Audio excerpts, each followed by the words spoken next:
KMKM kama unavyofahamu, majukumu yetu makuu ni masuala ya ulinzi wa baharini, lakini vile vile na usalama kwenye maji yetu, hasa kwa upande wa Zanzibar, na inapotokea kushirikiana na wenzetu vyombo vya ulinzi wengine wa Tanzania Mainland, tunashirikiana nao kwa pamoja.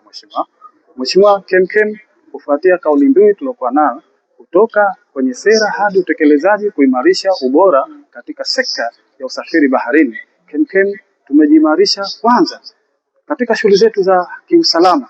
Kwenye masuala ya uokozi tulikuwa tunakuta changamoto nyingi sana ambazo tunapotokezea chombo kimezama, tukaenda kwenye uokozi, zile fiber ambazo tunakwenda kuokoa, tunakuta zile fiber zenyewe kwanza zimezama, halafu wale watu ndio wanatapatapa. Lakini KMKM sasa tukaona sasa tujiimarishe sisi wenyewe, tukaanzisha kiwanda cha kutengeneza fiber ambazo ni unsinkable, yani fiber ambayo hata kama imetokezea umezama wewe, basi chombo chenyewe hakiendi chini, kile kinakuwa ni kimoja kati ya vyombo ambavyo vinakusaidia wewe kujiokoa na kusubiri msaada mwingine. Kwa hiyo KMKM tumefungua kiwanda hicho na tumejaribu kuja kuwaeleza wenzetu wa katika mkoa wa Kigoma, na kwa bahati nzuri mheshimiwa, tulipata pia fursa ya kutembelea mialo mbalimbali hapa kwa pamoja katika maadhimisho haya. Tulipita, kuna mwalo mmoja unaitwa Katonga, na tukakuta kuna changamoto moja ambayo wao vyombo vyao vingi ni vya mbao, na vyombo vya mbao vina shida, wakati mwingine kikitoboka kidogo kinaingia maji. Sasa pia KMKM tuna utaalamu sasa wa kuvizingishia layer ya fiber nje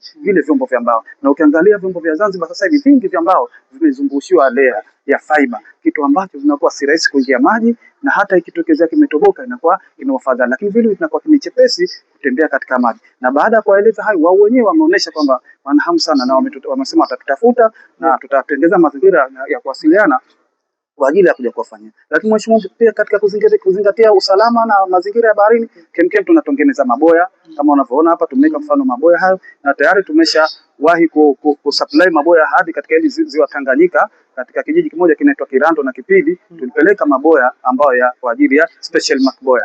Lakini mheshimiwa, vile katika swala la diving na KMKM tuko mbele, na sasa hivi tunafanya diving ya kisasa mheshimiwa.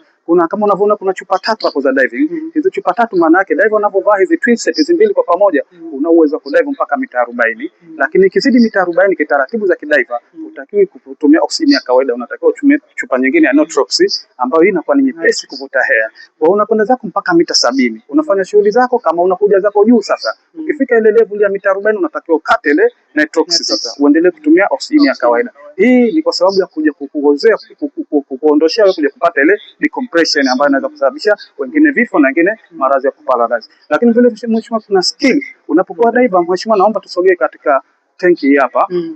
Samahani sana mheshimiwa, unapokuwa diver unafanya shughuli zako chini ya maji, unaweza ukakutana na vitu mbalimbali. Cha kwanza ambacho tumeona diver wetu sasa hivi anakwenda chini, kitu ambacho unaweza ukakutana nacho, kwa mfano unafanya shughuli zako, inaweza ikatokezea kioo chako kile, yani maski ikajigonga, na ile maski ikijigonga ikakuvuka ndani ya maji. Sasa inapotokezea imekuvuka ile maski, sasa inabidi uivae kule chini ya maji. Kwa mfano kwa mita 40 huwezi kusema uje juu tena uje kuvaa. Kwa hiyo kule chini ya maji unaivaa chini ya maji, alafu unafanya kitendo cha kuweza kuitoa maji ndani ya kioo, then baadaye unakuwa uko fit. Kwa mfano kioo umeona kakipandisha hapo, then baadaye sasa hivi anakivaa kioo, yuko ndani ya maji. Huo ndo mfano. Sasa hapo akikivaa, of course kitakuwa kile kakivaa na maji, sawa? Sasa pale kuna kitendo unakifanya, then unayatoa ile maji yote ambayo yalikuwa ndani ya kioo, na baadaye unaona sasa kanyanyuka hapo, kioo kina maji, umeona hapo, tumeonyesha kavaa. Sasa shuka tena chini, alafu toa maji yalikuwa kwenye kioo. Kwa hiyo pale sasa anafanya kuna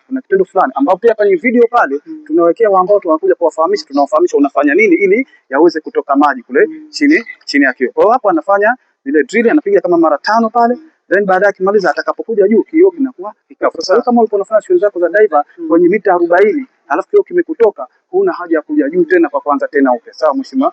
Lakini vile kuna regulator yenyewe ile ya kuvuta upepo, inatokezea naye ikakuchomoka, ukitia mdomoni kama uko ovyo unaweza ukakuta kwamba ukanywa maji ya chumvi, sawa? Kwa hiyo kuna utaalamu wake nao wa kufanya kwa namna kuivaa ile regulator kuendelea kunywa upepo hata kama uko mita 40 bila kuweza kumeza yale maji ama kuendelea vingi. Kwa hiyo mheshimiwa, karibu sana, kama una swali lolote mheshimiwa, yapo mengi ya kueleza, lakini naomba mheshimiwa tukusikilize nayo. Swali la kwanza, kwa vile tuko kwenye diving section, hii ni jambo zuri, umeeleza techniques nzuri ambazo ndio unazitumia. Ndio. Je, hii elimu inawapeleka, unajua Zanzibar na maeneo mengi kuna madiver wengi sana ambao wengi natural tu hawana hiyo taaluma. Ndio. Je, ni muhimu nawapelekea wale vijana? Mheshimiwa, ni kweli tunawapelekea, na sasa hivi mheshimiwa, tumeanzisha kama chuo cha kusomesha udaiva kwa vijana mbalimbali kule Zanzibar, lakini vile vile hata hivi vikosi vyetu vya ulinzi mheshimiwa, tunashirikiana navyo kuvipa taaluma. Kwa mfano wenzetu wa Jeshi la Uokozi la Zimamoto hapa Tanzania bara, nao vile vile tunawafundisha baadhi ya wale madaiva wao, kwa sababu katika swala la uokozi kwenye zimamoto lazima kutakuwa kuna issue nyingine za kuingia kwenye maji.